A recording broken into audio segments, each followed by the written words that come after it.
Assalamualaikum warahmatullahi wabarakatuh. Perkenalkan, nama saya Zulfa Aurelia dengan NIM 4012311056 dari kelas 2B.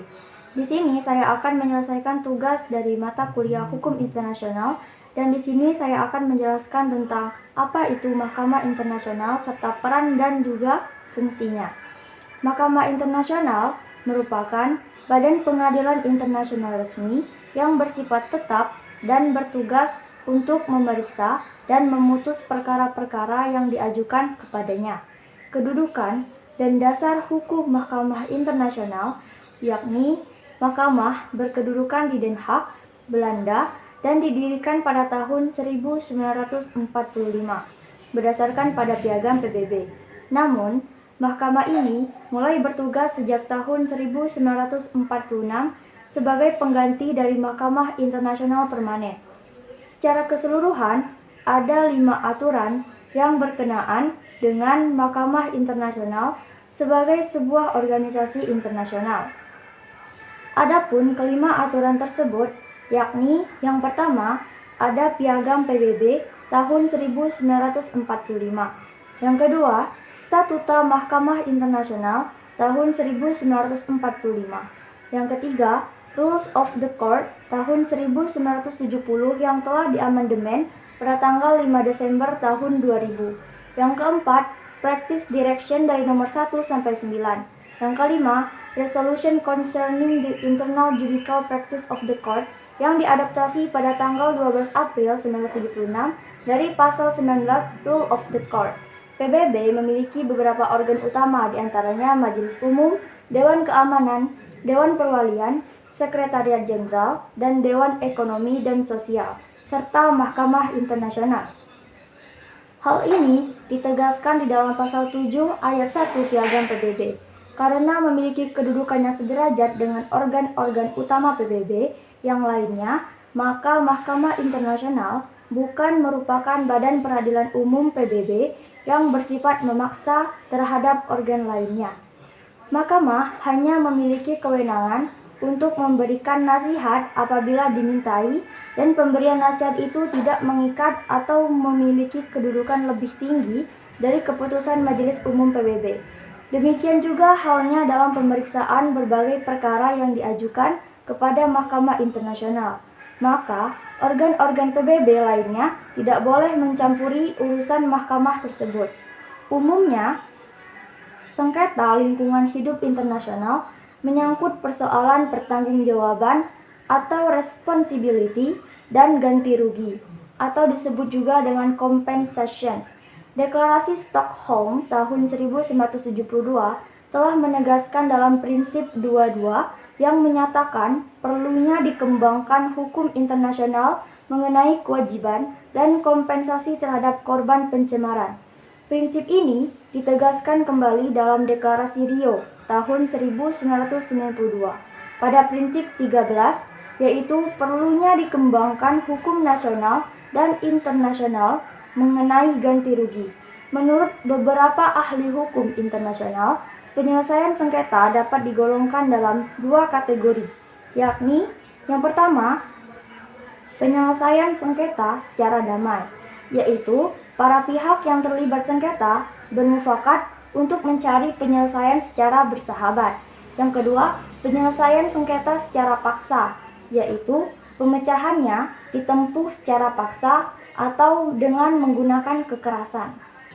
Dalam mengajukan perkara, terdapat 2 tugas mahkamah, yaitu yang pertama, contentious jurisdiction, yaitu yuridiksi mahkamah ini merupakan kewenangan untuk mengadili suatu sengketa antara 2 negara atau lebih. Yuridiksi Mahkamah Internasional dapat dilaksanakan dengan 3 cara, yaitu yang pertama, berdasarkan pasal 36 ayat 1 Statuta Mahkamah Internasional, di mana yurisdiksi pengadilan mencakup semua sengketa yang diserahkan oleh para pihak dan semua persoalan yang ditetapkan dalam Piagam PBB yang dituangkan dalam perjanjian-perjanjian atau konvensi-konvensi internasional. Yang kedua, doktrin forum propagatum, di mana menurut doktrin ini yurisdiksi propagated timbul manakala hanya satu negara yang menyatakan dengan tegas persetujuannya atas yurisdiksi mahkamah.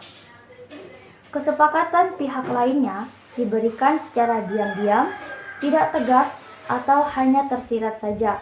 Yang ketiga, the optional clause dalam pasal 36 ayat 2 Statuta Mahkamah Internasional. Berdasarkan pasal 36 ayat 2, yaitu klausel pilihan, dinyatakan bahwa negara-negara peserta pada statut dapat setiap waktu menyatakan penerimaan wajib ipso facto yurisdiksi Mahkamah Internasional dan tanpa adanya perjanjian khusus terhadap negara yang menerima kewajiban serupa atas semua sengketa hukum. Yang kedua, non-contentious advisory jurisdiction, yaitu dasar hukum yurisdiksi mahkamah untuk memberi nasihat atau pertimbangan hukum kepada organ utama atau organ PBB lainnya. Nasihat hukum yang diberikan terbatas sifatnya, hanya terkait dengan ruang lingkup kegiatan atau aktivitas dari 5 badan atau organ utama dan 16 badan khusus PBB. Pengajuan perkara ke Mahkamah Internasional dapat menggunakan 2 cara, yaitu cara yang pertama, bila pihak-pihak yang berperkara telah memiliki perjanjian khusus atau special agreement, maka perkara dapat dimasukkan dengan pemberitahuan melalui panitera mahkamah. Yang kedua, perkara dapat diajukan secara sepihak, yaitu dalam hal tidak adanya perjanjian atau persetujuan tertulis. Penyelesaian sengketa di bidang lingkungan hidup umumnya dilakukan secara damai. Dalam proses penyelesaian sengketa, Mahkamah Internasional bersifat pasif, yang artinya hanya akan bereaksi dan mengambil tindakan-tindakan apabila ada pihak-pihak yang berperkara yang mengajukan ke Mahkamah Internasional tersebut. Dengan kata lain, Mahkamah Internasional tidak dapat mengambil inisiatif terlebih dahulu untuk memulai sesuatu perkara.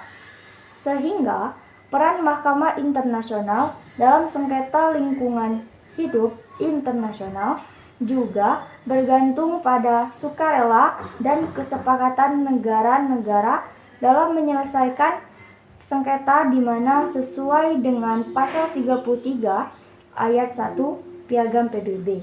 Negara dalam memilih cara-cara penyelesaian sengketa dapat melalui berbagai cara lain, seperti diplomasi, mediasi, arbitrasi, dan cara-cara lainnya yang dilakukan dengan cara damai. Dengan demikian, penyelesaian perkara yang diajukan ke Mahkamah Internasional bersifat pilihan dan atas dasar sukarela bagi pihak-pihak yang bersengketa. Mungkin hanya itu yang dapat saya sampaikan. Apabila ada salah kata, saya minta maaf dan kepada Allah saya mohon ampun. Saya akhiri, wassalamualaikum warahmatullahi wabarakatuh.